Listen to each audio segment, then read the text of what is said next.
Clément Gomet, donc je fais partie de la Société d'Evolis depuis à peu près 4 ans maintenant. Je suis spécialisé ingénieur Big Data et Data Scientist. Donc aujourd'hui, on va parler un petit peu rapport Power BI concernant la partie plutôt optimisation des performances, puisque comme je l'ai dit juste avant, donc je suis ingénieur Big Data, Data Scientist, et au cours de mes différentes missions pour Devolis, donc j'ai pu évoluer dans des contextes Big Data pour des entreprises.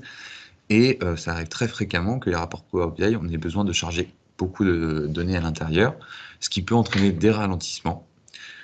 Donc on va commencer par une petite introduction sur la définition de l'optimisation d'un Power BI. Donc il faut savoir que dans Power BI, il y a plusieurs couches, et on peut s'intéresser à l'optimisation sur différentes couches, niveaux d'un rapport. Ça peut être sur donc, tout ce qui va être justesse, complétude des données, sollicitation des bases de données en arrière-plan, actualisation de la donnée, les stratégies de déploiement, la fluidité d'utilisation des rapports. Donc là, on va être d'un côté, on a plutôt l'aspect données, modèle de données. D'un autre côté, donc la partie visuelle, avec le choix des visuels les plus pertinents pour vos données. Enfin, bon, il y a toujours une partie esthétique sur les rapports Power BI. Et ensuite, l'interaction entre les différentes couches, que ce soit niveau données, etc., et les différentes couches de Power BI. Puisque Power BI, donc je ne sais pas si tout le monde était présent et si tout le monde sait l'utiliser. Je fais un petit rappel de l'architecture rapidement. Power BI, qu'est-ce que c'est? Donc c'est plusieurs entités qui ont à vocation de partager de la donnée et des rapports de BI en entreprise, avec plusieurs composants.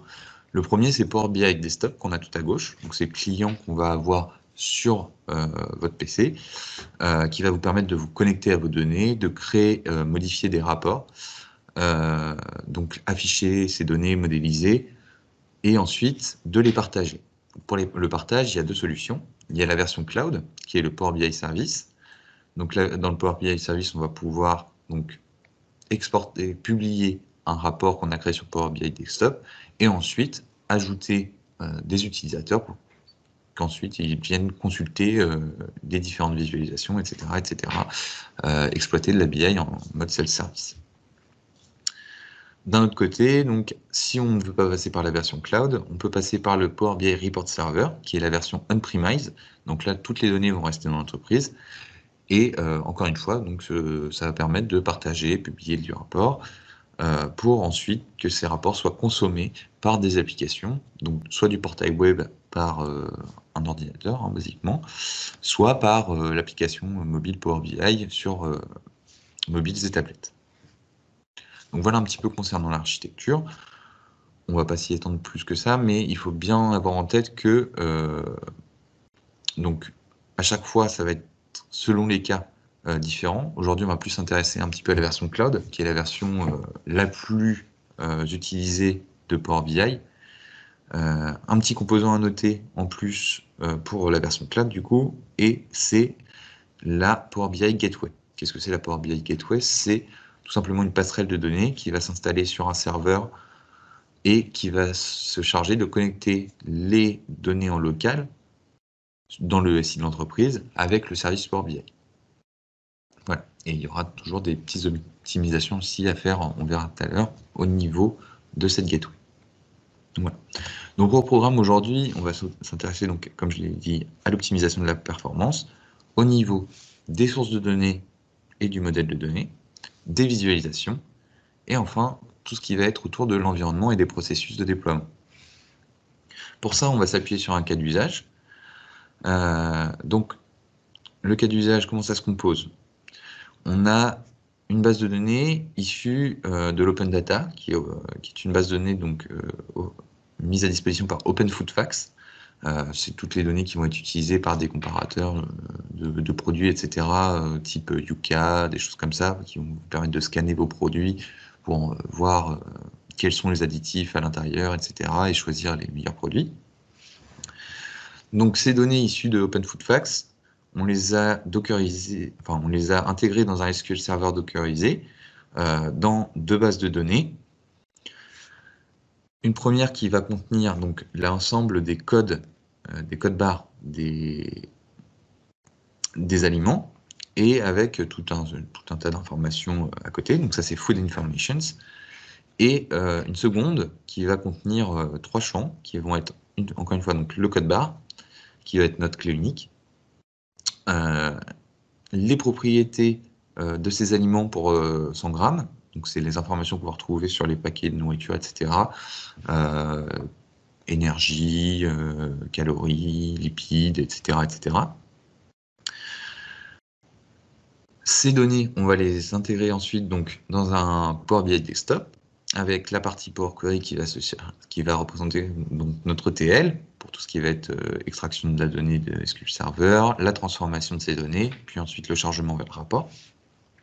Power BI donc pour l'affichage, l'exploration et l'analyse de ces données. On va ensuite le publier dans Power BI Services et déployer une gateway pour connecter le SQL Server Power BI avec la version cloud. Pour information, donc, du coup, vous voyez donc les fichiers qui alimentent ces données. Donc, on a pris des CSV. Vous avez juste en bas, hop, je prends la souris, ici, donc la taille de ces CSV. Donc, on a environ 650 mégas qui sont donc chargés bruts dans le Power BI qui directement fait 150 mégas. Donc, on a la petite compression de Power BI qui s'opère, mais à ce niveau-là, elle n'est pas du tout optimisée. Donc, qu'est-ce que ça donne le Power BI? Hop, je vous ai fait un Power BI rapide. Tac. Donc, qu'est-ce qui va se passer dans ce Power BI? Le problème qu'on a dans ce Power BI, c'est qu'on a, donc, comme on peut le voir, donc, 1 500 000 codes à peu près, avec à chaque fois donc, une catégorie rattachée, remplie ou non. On va avoir le nom du produit, le pays, etc., etc.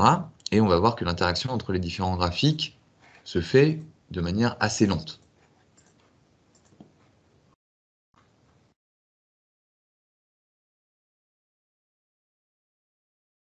Voilà. Donc on peut voir que l'actualisation est un peu compliquée.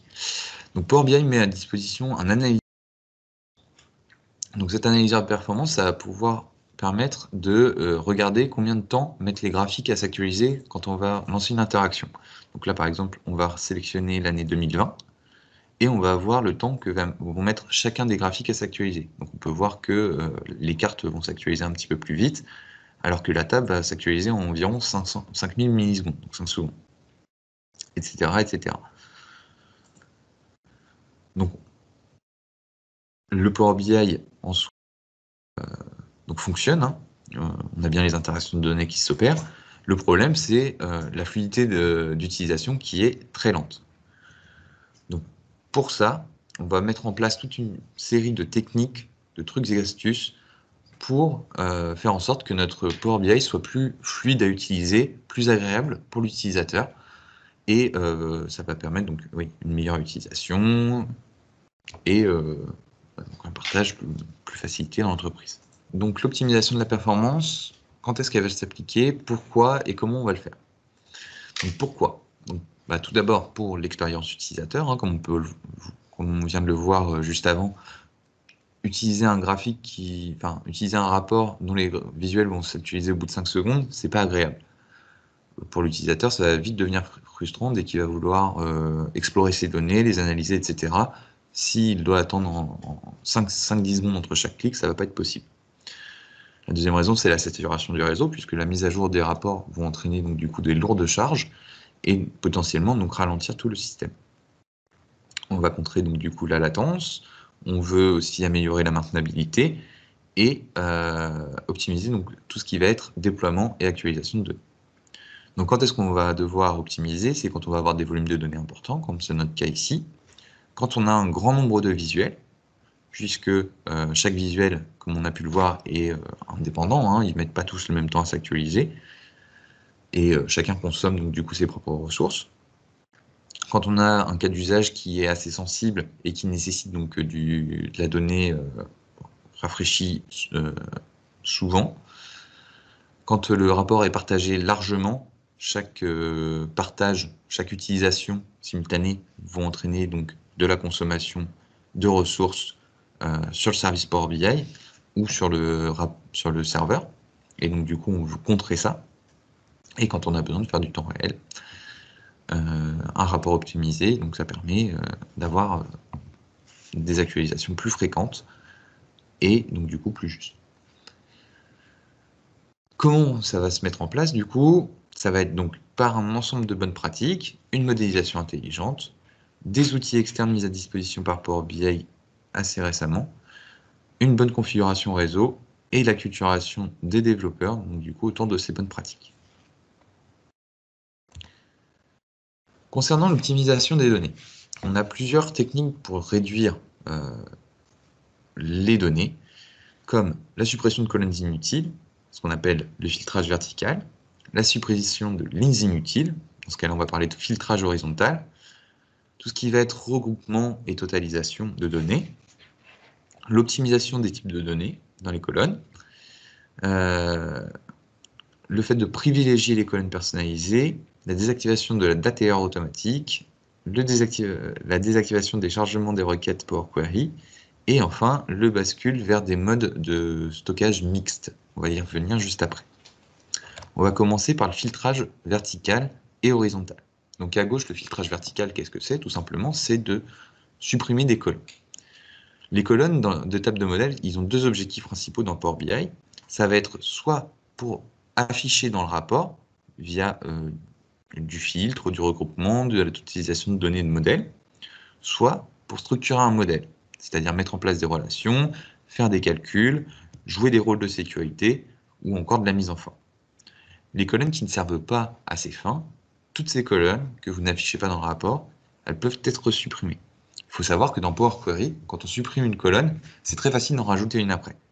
Par contre, le fait de supprimer des colonnes a posteriori, c'est beaucoup plus compliqué puisque ça peut casser l'enchaînement des requêtes Power Query et donc du coup entraîner des erreurs qui vont faire perdre du temps lors de l'évolution des rapports Power BI. La deuxième technique de filtrage, donc du coup, c'est la technique de filtrage horizontal. Donc là, on va supprimer des lignes. Ce sont généralement du filtrage par entité, c'est-à-dire on va charger des sous-ensembles de données dans le modèle, ou encore du filtrage temporel pour limiter la quantité d'historique de données à charger. Limiter le nombre de lignes, ça permet d'alléger la taille du rapport très facilement. On va le voir juste. Les paramètres de requête, ça permet aussi on peut rajouter dans Power Query des paramètres de requête, pour ceux qui ne le savent pas. Ça permet aussi de faire du filtrage relatif. Par exemple, on peut dire, pour le cas d'un filtrage selon l'historique, on veut garder les 2 dernières années en données détaillées, puis les données des précédentes des années antérieures, on peut par exemple les regrouper et les totaliser via une requête à part, et ainsi gagner de l'espace.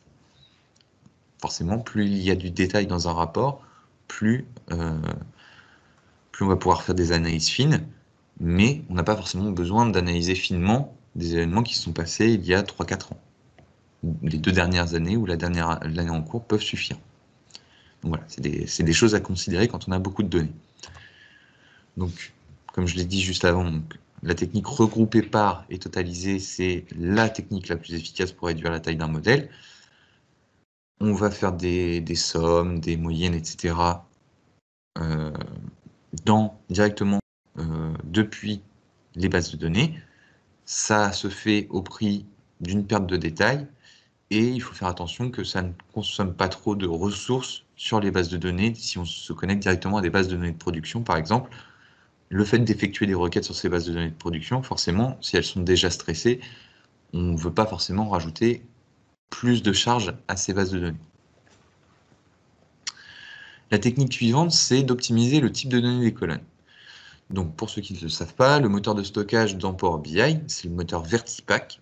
Ça utilise des structures de données distinctes pour chaque colonne. Les données numériques évidemment sont les plus performantes, puisque c'est généralement celles qui consomment le moins de ressources. Par contre, tout ce qui va être données non numériques, ça utilise des tables de hachage. Qu'est-ce que c'est? C'est des maps, tout simplement, qui vont faire correspondre une valeur numérique à une valeur texte.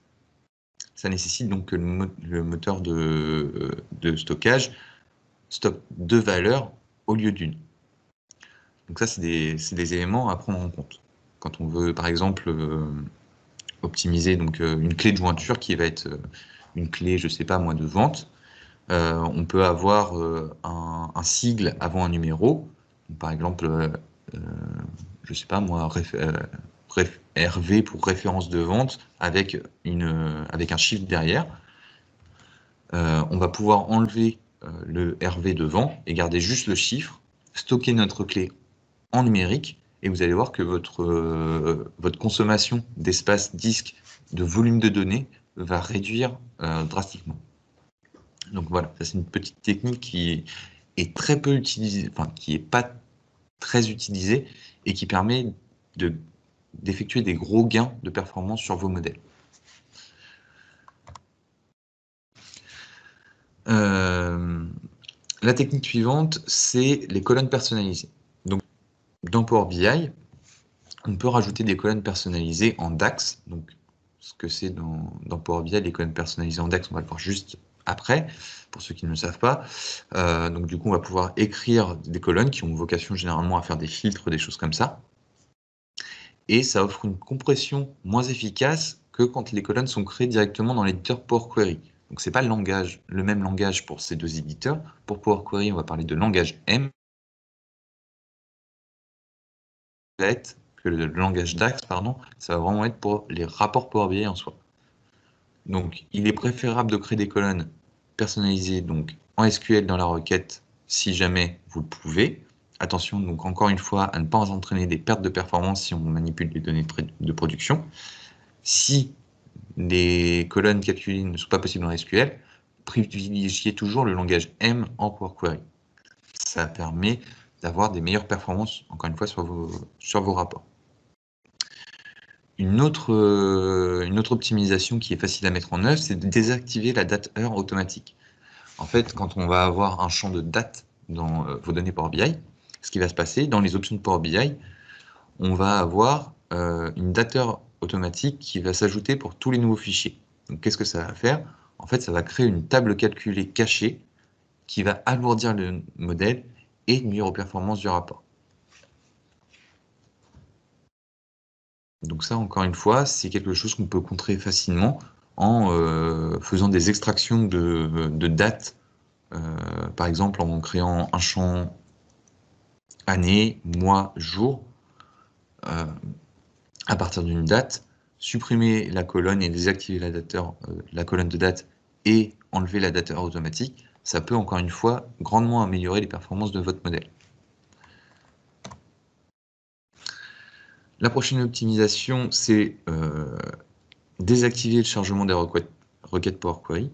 Donc ça peut arriver dans un modèle Power Query qu'on charge une requête pour venir faire des jointures sur une seconde requête qui sera notre table principale qu'on va vouloir afficher dans Power BI. Une fois qu'on a sélectionné les champs dans la première requête qu'on veut utiliser dans la seconde table, qui va être affichée dans Power BI, cette deuxième requête, on n'a pas besoin de la charger dans Power BI. On peut directement l'enlever, donc elle sera toujours présente lors de l'actualisation du modèle, mais elle ne sera pas stockée dans le Vertipack du Power BI. Et ça va faire gagner encore de la place. Donc tout simplement, pour la désactiver, on a juste à faire un clic droit sur la requête et décocher activer le chargement qu'on peut voir en rouge juste ici. C'est encore une autre petite solution pour l'optimisation. C'est la bascule vers le mode mixte.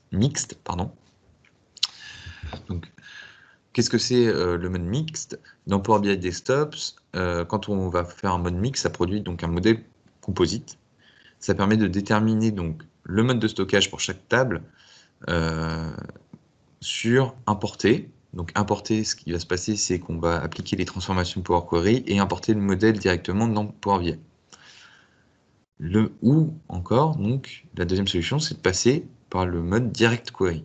Le Direct Query, qu'est-ce que c'est? C'est tout simplement une requête SQL à votre source de données qui va appliquer directement les transformations et se rafraîchir directement dans le modèle Power BI. Donc là, on va avoir des appels à la source de données pour afficher les visuels, mais on ne va pas avoir de chargement de données directement dans le rapport. Donc pour les gros volumes de données, toujours privilégier le Direct Query, car c'est plus efficace, ça consomme beaucoup moins de ressources. Donc, si on passe sur l'éditeur Power Query de Power BI, on va voir ici nos différentes sources de données. Hop, on va lancer la vidéo. Tac. Donc là, on voit notre table Food Informations, qu'on a vu au début dans notre petit schéma d'architecture, qui va contenir, comme on l'a vu tout au début, notre code et un certain nombre d'informations associées.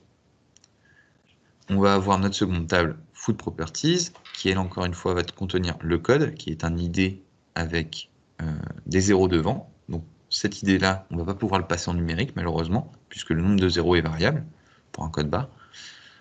Et on va avoir à chaque fois notre property et notre value. Donc la property, c'est l'énergie, les lipides, les glucides, etc. Et la value qui est en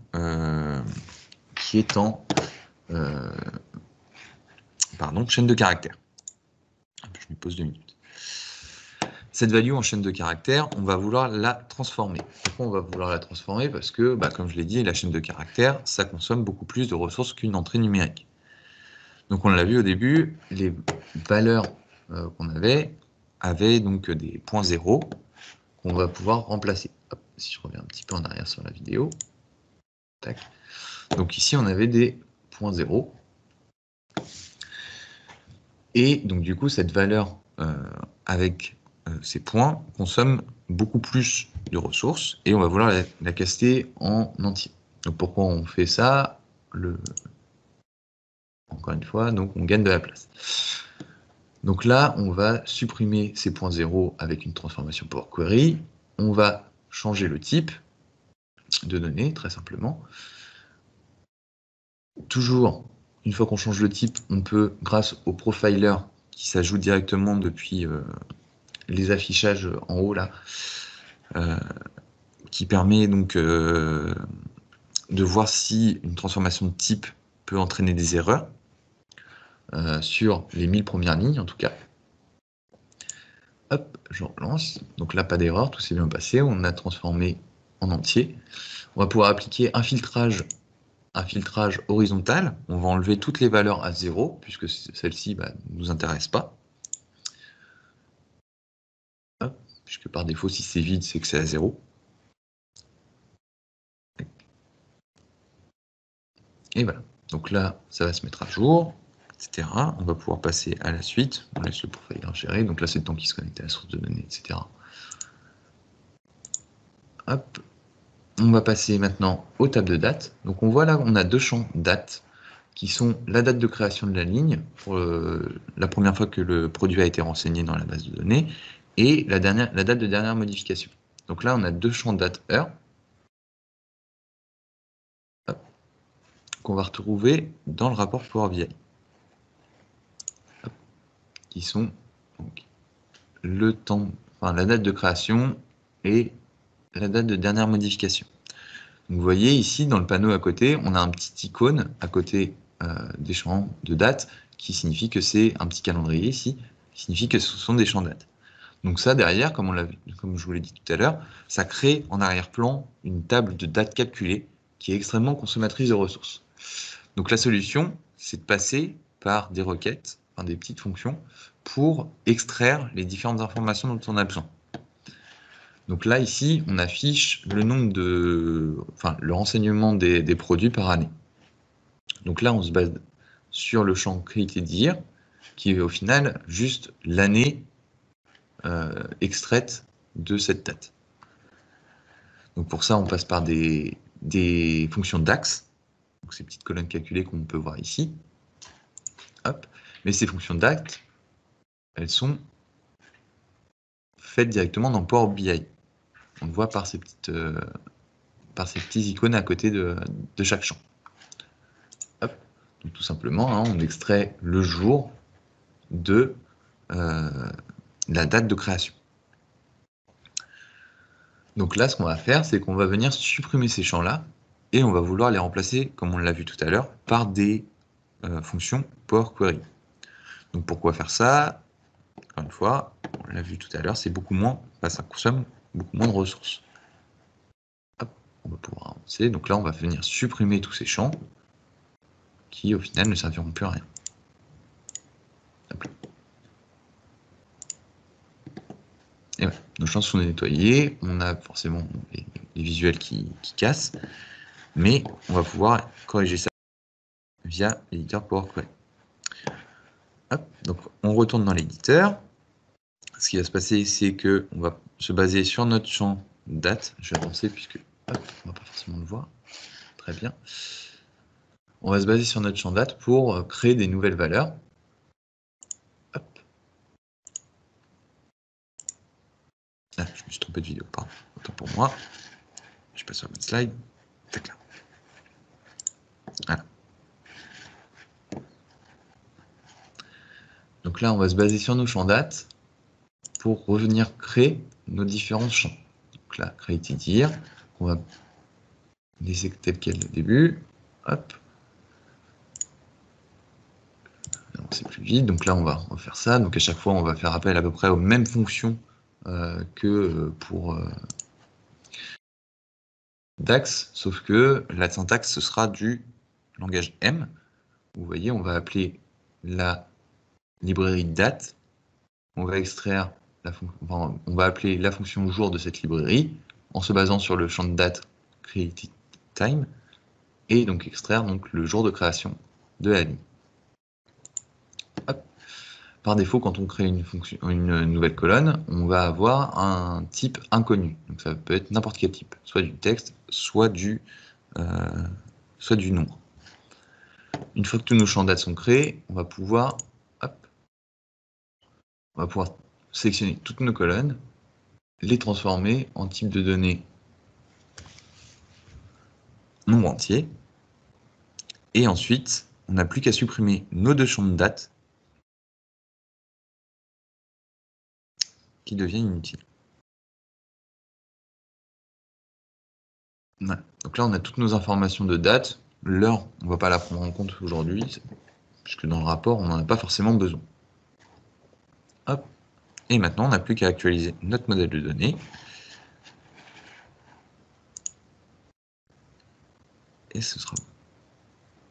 Voilà. Donc là, notre modèle de données est actualisé. On a bien nos champs de jour de création, mois de création, année de création, etc.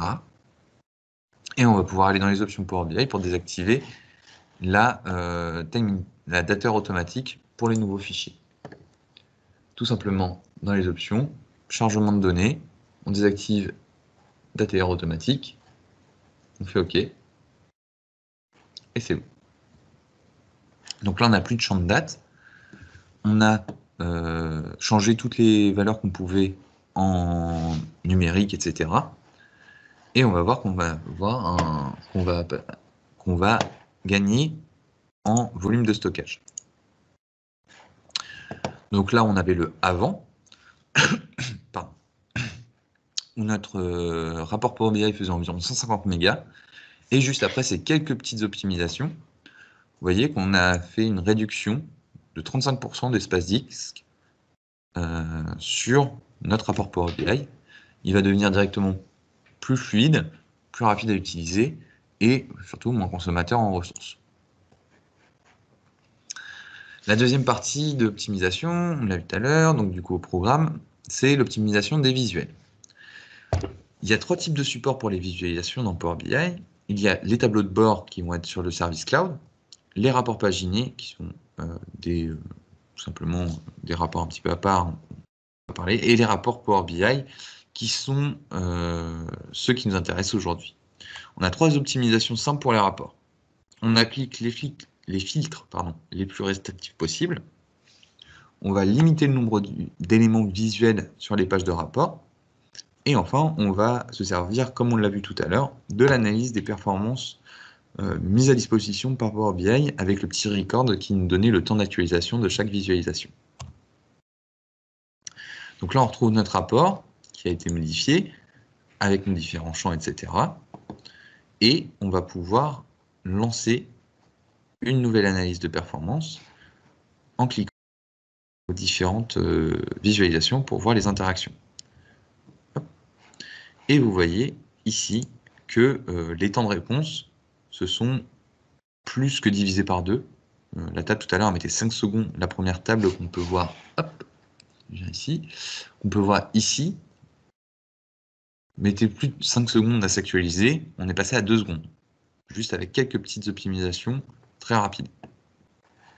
Vous voyez, on peut très vite rendre le rapport beaucoup plus fluide à utiliser. Et là, 2 secondes, bon, c'est un délai toujours un petit peu élevé, mais qui est quand même beaucoup moins pénible qu'une latence de 10 secondes pour une actualisation. Donc voilà. Donc là, on peut voir que déjà nos petites optimisations au niveau des données sur Power Query a grandement amélioré la performance de ce rapport Power BI. Donc là, on passe maintenant à l'optimisation des visuels. Donc ici, on a rajouté une page au rapport. On peut le voir en bas, hop, qui est un focus sur la nourriture. Donc on commence par appliquer déjà les filtres qui nous intéressent. Donc là, par exemple, tout ce qui va être non-produit vide, on en a un paquet. Tout cela, déjà, on peut les enlever. Donc on peut les enlever directement d'ici, on peut le faire dans l'éditeur Power Query, hein, bien évidemment, ou directement en base de données. Hop, juste pour montrer le principe. Tac. On va continuer à avancer. On va pouvoir faire du filtrage donc horizontal en enlevant directement dans Power BI les années qui ne nous intéressent pas. Si par exemple on veut s'intéresser qu'à partir de 2017 pour nos dates de création, hop, ça pose pas de problème. Tous ceux qui n'ont pas été modifiés depuis une certaine année, c'est pareil. On va pouvoir rajouter un filtre.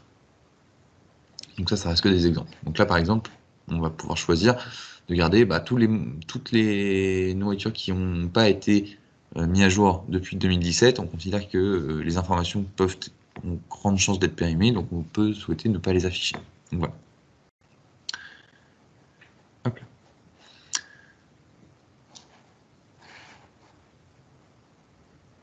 Donc à chaque fois, on va pouvoir utiliser. Donc là, pareil, pour tout ce qui va être valeur qu'on a vu tout à l'heure, on a des valeurs négatives, ce qui théoriquement n'est pas possible. Donc tout ça, c'est des anomalies. On va venir les filtrer. C'est de l'open data, les anomalies dans les données, il faut reconnaître que c'est très fréquent. Donc il faut toujours regarder bien ces données pour les rendre les plus justes possibles.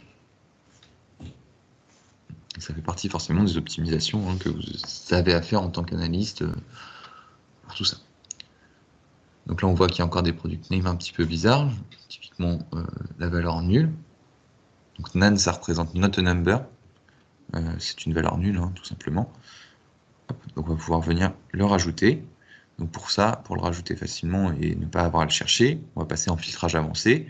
Ça va reprendre toutes nos conditions qu'on a mis tout à l'heure et on va pouvoir en rajouter facilement avec ce mode-là. Hop, je me permets d'avancer un petit peu. Tac. Tout simplement, on va venir renseigner la valeur nan sur n'est pas nan, voilà, tout simplement. Tac. Hop là. Donc là, on se retrouve avec notre tableau. Hop. Et on a vu tout à l'heure donc nos propriétés.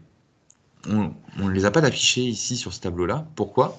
Parce que, encore une fois, si on commence à rajouter nos propriétés ici, la table de Food Properties contient plus de 13 millions de lignes. Puisque pour chaque code, on a plusieurs valeurs. À chaque fois, on va avoir la valeur du code, la propriété et la valeur associée. Ça entraîne énormément de données et des visuels qui vont être très lourds. Donc pour contrer ça, qu'est-ce qu'on a? On a ce qu'on appelle les extractions dans Power BI. Donc qu'est-ce que c'est une extraction? C'est un focus sur une valeur. Donc là, par exemple, on va créer une table, une nouvelle page qui s'appelle donc Food Focus, comme on peut le voir en bas de l'écran, ici. Et dans cette table, dans cette page, on va pouvoir venir analyser un élément en particulier. Donc là, on a choisi le chocolat. On voit sur le visuel qu'on peut afficher très facilement juste les propriétés qui nous intéressent. Et vous avez vu, quand j'ai sélectionné un des deux codes rattachés à ce nom de produit, qui ont des états de déclaration, enfin des pays de déclaration et des créateurs différents, on a eu une actualisation quasi instantanée du visuel. Alors que sur l'autre visuel, on avait des temps d'actualisation un petit peu élevés. Là, on peut voir que c'est quasi instantané. Hop, je relance. Je clique sur mon code. Tac. Ah, raté.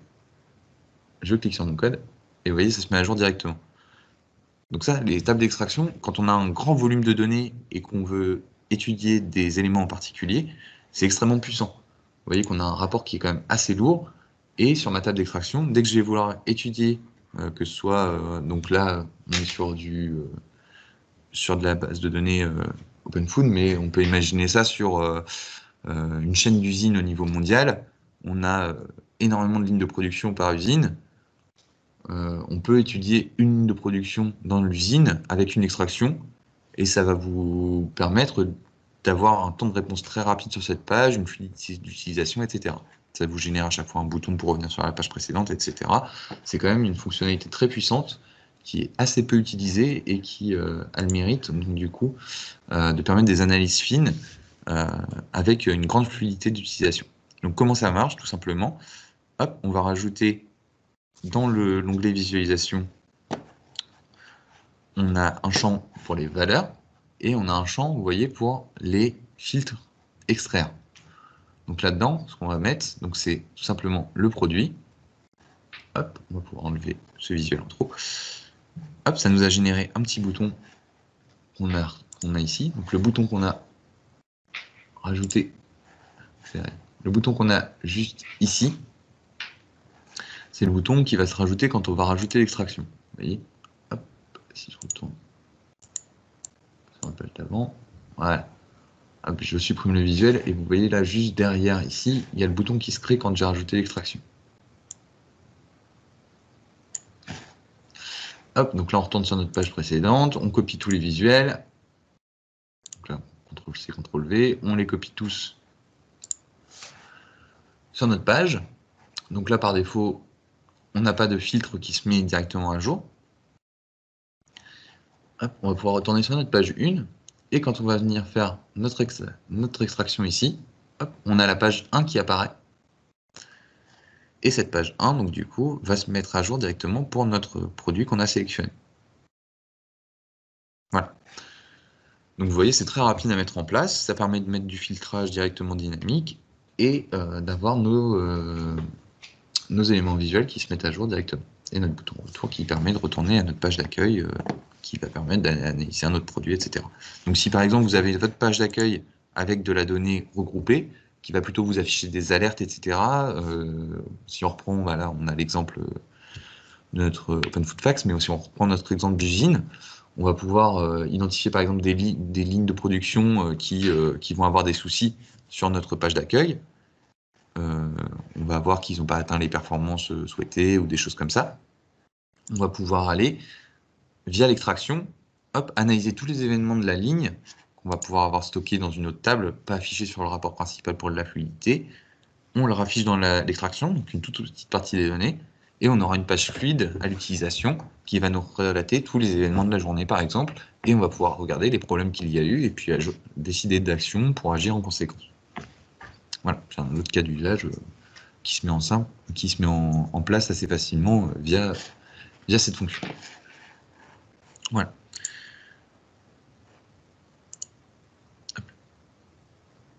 Donc voilà un petit peu pour l'optimisation du rapport. Donc on a vu tout ce qui était, si je reviens là, les filtres, limiter le nombre d'éléments visuels en utilisant notamment donc, des pages d'extraction et l'évaluation des performances de visuel. Ça a 3 outils très simples qui vont vous permettre d'améliorer la fluidité d'utilisation des rapports. Voilà. La dernière partie, ça concerne l'environnement.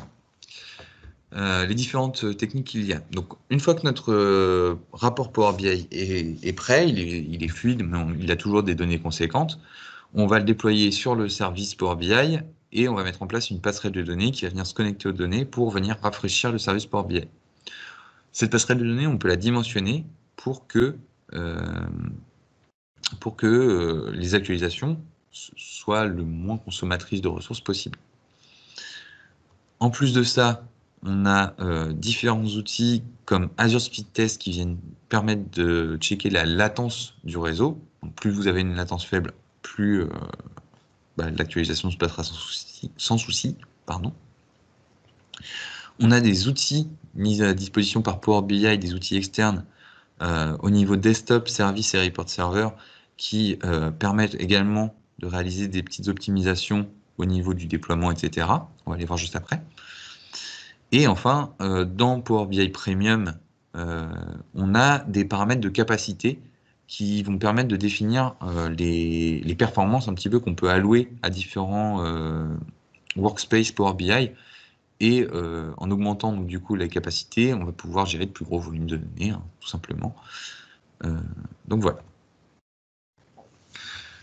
Concernant l'optimisation de la passerelle. Donc la passerelle de données Power BI, c'est le petit composant qui s'installe sur un serveur et qui va se charger de faire le relais donc, du coup, entre les sources de données locales de l'entreprise avec les rapports Power BI en ligne. Ça a deux modes de fonctionnement, soit les données en cache, en fait ça correspond principalement, enfin tout simplement au mode d'import des données dans Power BI, le importer. Donc importer, ça va charger les données avec Power Query, appliquer les modifications et les charger dans le rapport Power BI. Ce qui va se passer, donc en fait, c'est ce qu'on appelle le mode données en cache. Donc ça va récupérer toute la passerelle, va se connecter à la source de données, extraire et transformer ces données, puis les pousser vers le service Power BI. Le deuxième mode, c'est la connexion active avec Direct Query. Donc ça, le service Power BI, il va juste envoyer les requêtes aux sources de données, récupérer la réponse, enfin la passerelle va envoyer les requêtes aux sources de données, récupérer la réponse et transférer ces résultats dans le service. Ça demande de la ressource processeur pour le routage des requêtes et le résultat. Ça demande en processeur, c'est bien moins important que celle demandée par le mode de fonctionnement donné en cache pour le mode importé. Et surtout s'il est nécessaire de transformer ces données pour la mise en cache, puisque la passerelle va avoir une forte consommation dès qu'on va devoir faire des transformations en local sur cette passerelle. Pour les deux cas, une connectivité fiable, rapide et cohérente, c'est important, forcément. Hein, moins on a de latence, mieux c'est. Et pour que les utilisateurs, ça me paraît logique. Donc voilà.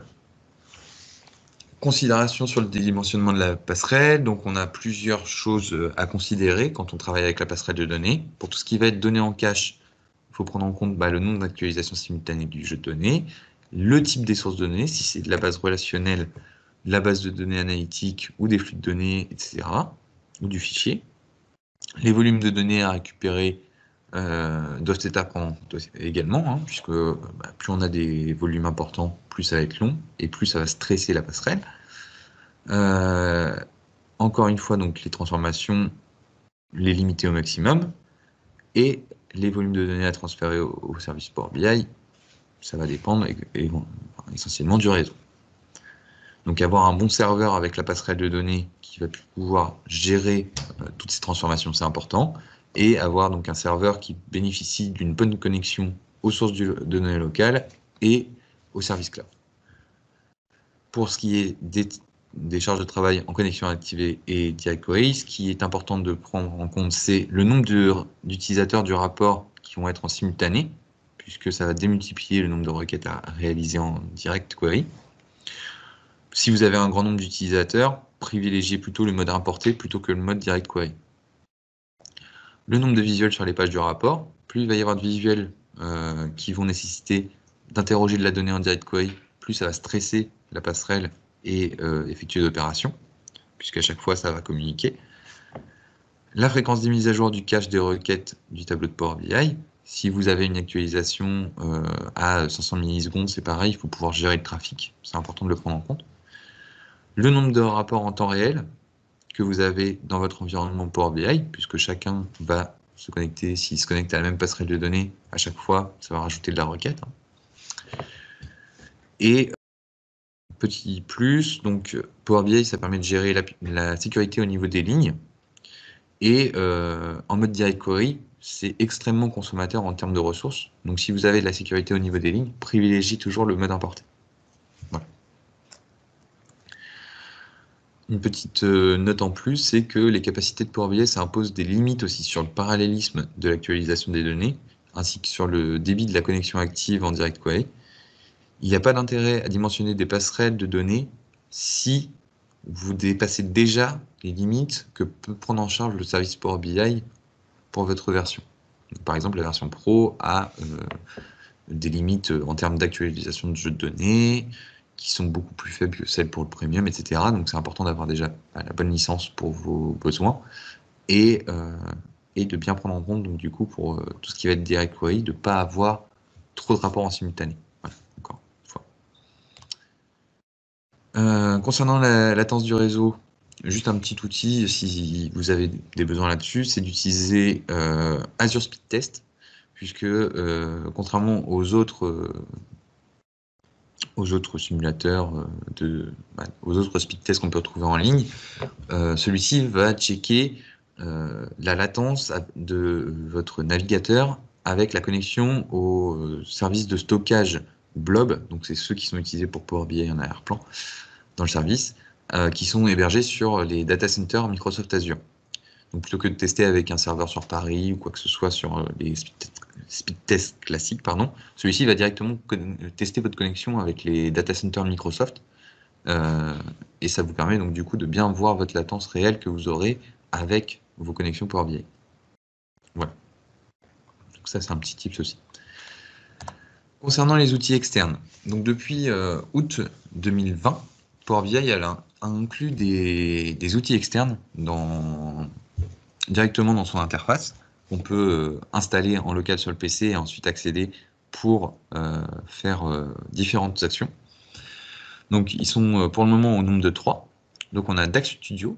DAX Studio, c'est un outil qui permet d'écrire, d'exécuter et d'analyser des requêtes DAX dans un rapport Power BI. C'est très utile pour tester différentes approches, pour calculer des KPIs, etc. sur des mesures, idéalement, pas sur des colonnes calculées, si vous avez des gros volumes de données, encore une fois. Le deuxième outil qui est mis à disposition, c'est ALM Toolkit. C'est un outil gratuit open source qui permet de gérer des ensembles de données Power BI. Ça permet de comparer des bases de données, faire de la fusion de code et optimiser du coup le déploiement. Ça permet de faire de l'intégration continue sur le contrôle de vos sources de données et de la réutilisation de définition de modèles de données Power BI.